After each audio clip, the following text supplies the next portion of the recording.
कभी कभी ऐसा लगता है जैसे जिंदगी थम गई है। दुआएं की, मेहनत की, सब्र किया, लेकिन फिर भी कुछ नहीं बदला। हर तरफ तंगी है, मुश्किलें हैं और हालात ऐसे कि इंसान का दिल बैठने लगता है। लेकिन जान लो, अगर तुमने अल्लाह पर भरोसा नहीं छोड़ा, अगर तुम आज भी नमाज में खड़े होकर उसी शिद्दत से मांगते हो, तो ये खामोशी सिर्फ एक इम्तिहान है। क्योंकि बहुत जल्द अब तुम्हारे लिए रिज्क के दरवाजे खुलने वाले हैं। अल्लाह तुम्हें देखकर खामोश नहीं है। वो देख रहा है तुम्हारी भूख, तुम्हारे आंसू, तुम्हारी थकी हुई कोशिशें। वो जानता है कि तुमने कभी किसी का हक नहीं मारा, फिर भी आज तुम तंगी में हो। वो जानता है कि तुम रातों में उठकर दुआ करते हो, फिर भी तुम्हारी जेब खाली है। लेकिन याद रखो, रिज्क देने वाला इंसान नहीं, सिर्फ अल्लाह है। और जब अल्लाह देता है तो दरवाजे नहीं, दरवाजे के पीछे के दरवाजे भी खोल देता है। कभी सोचा है कि अल्लाह क्यों देर करता है? क्यों हमें इंतजार कराता है, तड़पाता है, सब्र सिखाता है? क्योंकि वो तुम्हारी कीमत बढ़ा रहा होता है। वो तुम्हारे दिल को उस मुकाम पर ले जा रहा होता है जहां तुम सिर्फ उसी पर भरोसा करने लगो। जहां तुम्हारा दिल ये समझ जाए कि अगर मुझे कुछ मिलेगा तो बस मेरे रब से मिलेगा। और जब ये यकीन मजबूत हो जाता है तो फिर अल्लाह ऐसे रास्ते खोलता है जिनका तुम्हें अंदाजा भी नहीं होता।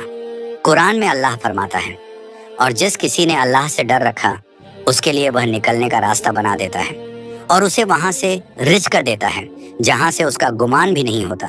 सूरह अत-तलाक 65:2-3।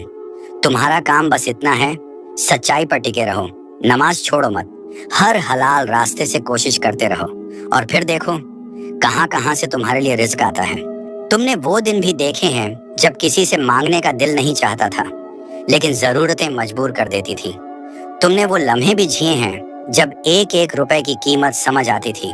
लेकिन अब वो वक्त बदलने वाला है, क्योंकि अल्लाह ने तुम्हारा नाम उन लोगों की लिस्ट में डाल दिया है जिन्हें वो जल्द ही अता करने वाला है।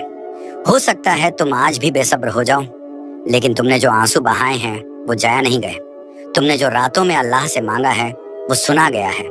तुमने जो लोगों की मदद की है वो सब जमा हो गया है तुम्हारे रिज़्क के खजाने में। अब बस अल्लाह तुम्हें उस सही वक्त पर पहुंचाने वाला है जहां तुम्हारा हक तुम्हारे हाथों में होगा, और तब तुम रोओगे, लेकिन इस बार खुशी के आंसू लेकर। रिज़्क सिर्फ पैसे का नाम नहीं है, रिज़्क वो भी है जो तुम्हारा दिल सुकून देता है। वो दोस्त, वो रिश्ता, वो जरिया जो तुम्हें हर दिन थामे हुए हैं। और सबसे बड़ा रिज़्क हिदायत है। अगर तुम्हारे पास नमाज है, दुआ है और एक ऐसा दिल है जो सिर्फ अल्लाह से जुड़ा है, तो समझ लो तुम्हारे रिज़्क का दरवाजा पहले ही खुल चुका है। और जो माल तुम तक अभी नहीं पहुंचा वो रास्ते में है, क्योंकि अल्लाह देर करता है मगर इंसाफ कभी नहीं भूलता। तैयार रहो, जल्द ही ऐसा वक्त आने वाला है जब तुम सुकून से अपने रब का शुक्र अदा करोगे। तुम्हारे लिए रिज़्क के दरवाजे खुलने वाले हैं। बस दुआ करते रहो, सब्र करते रहो और यकीन बनाए रखो।